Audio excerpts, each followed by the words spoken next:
Yes, praise Lord. परमेश्वर का धन्यवाद हो आज के पवित्र और सबत दिन के लिए, पवित्र दिन के लिए हम प्रभु को धन्यवाद देते। मेरे प्रियो, आज एक छोटा सा संदेश मैं आपके बीच में देना चाहता हूँ, वह दशवांश के बारे में। चर्च में आने वाले हर एक विश्वासियों को पता है, हमें जब उद्धार होता है और हम जब चर्च में आते हैं, हम परमेश्वर के पीछे चलते हैं, सबको दशवांश देना है, 10वां भाग। चाहे पुराना नियम हो चाहे नया नियम हो, हर कोई इससे कन्नी काटना चाहता है। लेकिन मेरे प्रियो, मैं कहना चाहता हूँ,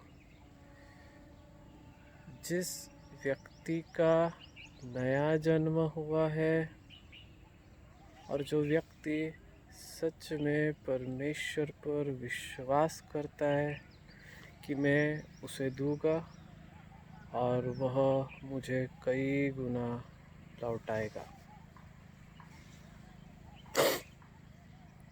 वो व्यक्ति दशवांश अवश्य परमेश्वर के भवन में देता है। आज हम लोग देखते हैं, प्रभु यीशु मसीह ने भी कहा कि दो तो तुम्हें दिया जाएगा। यस भाई, चर्च का बोलिए या फिर संसार का बोलिए, सेम नियम है। आप दोगे तो आपको मिलेगा। देन यीशु मसीह कह रहे हैं, जिस नाप से आप नापते हो उसी नाप से आपके लिए नापा जाएगा। फिर आप देख सकते हैं, जब कलीसिया स्थापित हुई पेंतेकुस्त के दिन के बाद, तीसरे अध्याय में 5वें अध्याय में लिखा है, लोग अपनी संपत्तियां बेच कर, प्रेरितों के काम 5वां अध्याय, संपत्तियां बेच कर पूरा पैसा प्रेरितों के पैरों में डाल रहे हैं। मेरे प्रियो, लोगों ने पैसे को अपने सर पर बिठा के रखा है। दैट्स वाई पैसा उनको चला रहा है और पैसा उनको कंट्रोल किए हुए, और कहीं तो भी पैसा उनका भगवान बना हुआ है। और इसी वजह से वे पैसा नहीं छोड़ रहे, इसी वजह से वे दशवांश नहीं दे रहे।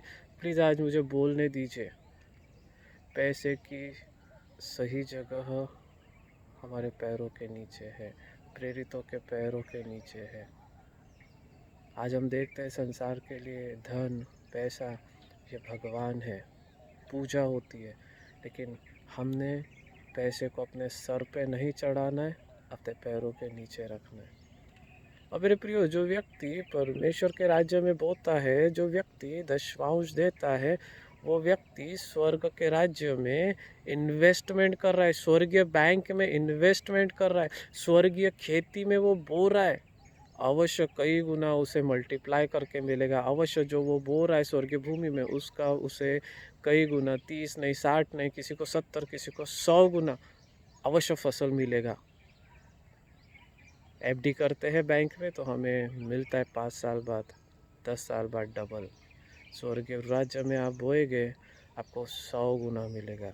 5%, दो डबल नहीं, टिबल नहीं, 8 पट नहीं, 100 पट। देन आप देखते हैं मेरे प्रियो, जो अपने धन के द्वारा परमेश्वर की महिमा करता है, अपने धन को परमेश्वर के राज्य के लिए इस्तेमाल करता है, इस जगह पर उसे दीर्घायु मिलेगा, 100% मिलेगा। लूका 18वां अध्याय में लिखा है, और स्वर्ग में अनंत जीवन मिलेगा।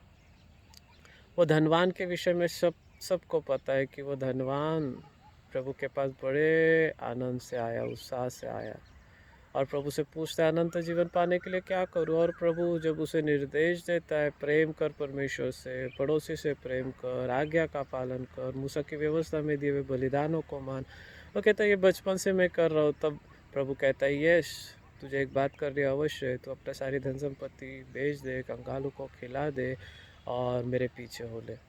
प्रभु ये क्यों कह रहे मालूम? क्योंकि धन उसे कंट्रोल किए हुए था, धन की पकड़ उसके ऊपर थी। वो परमेश्वर की आज्ञा पाल रहा है, परमेश्वर के नियमों को मान रहा है, लेकिन धन पर उसका भरोसा था। उसका धन उसका स्वामी था, उसका धन उसके लिए सब कुछ था। दैट्स वाई प्रभु की बात सुनकर वो निराश होकर वो वहाँ से लौट गया। मेरे प्रियो, जब आपसे पूछा जाता है, बोला जाता है परमेश्वर की सेवा के लिए दो, अपने कमाई का 10वां भाग दो, चर्च में सारे दशवांश दान और दशवांश, भला कि 3:8 कहता है मेरे भंडार में लेकर आओ कि मेरे भवन में खाने पीने की वस्तुएं रहे। मेरे प्रियो, मैं कहना चाहता हूँ परमेश्वर का परमेश्वर को दो, बिल्कुल चोरी मत करो। जो भी मुझे सुन रहा है, चाहे मेरे चर्च का हो चाहे बाहर से हो, आप अपना 10वां भाग इसी फरवरी मंथ से या अगले मार्च मंथ से परमेश्वर को देना शुरू करें, क्योंकि ऐसा न करने से आप चोरी कर रहे हो। बाइबल स्पष्ट कह रही है आप चोरी करें। रही बात मेरी, एज अ परमेश्वर का दास होने के नाते मैं 10 भाग नहीं देता हूँ, दशवांश नहीं देता हूँ। मैं 15%, 20%, 25% देता हूँ। मुझे भी नहीं पता मैं कितना देता हूँ, लेकिन मैं मोर देन 10% देता हूँ, मोर देन 20% देता हूँ, क्योंकि मुझे पता है जब मैं किसे दे रहा हूँ, मैं राजा को दे रहा हूँ और राजा अवश्य मुझे वापस करेगा, 1000 गुना वो मुझे बढ़ाएगा, ब्लेस करेगा। God bless you.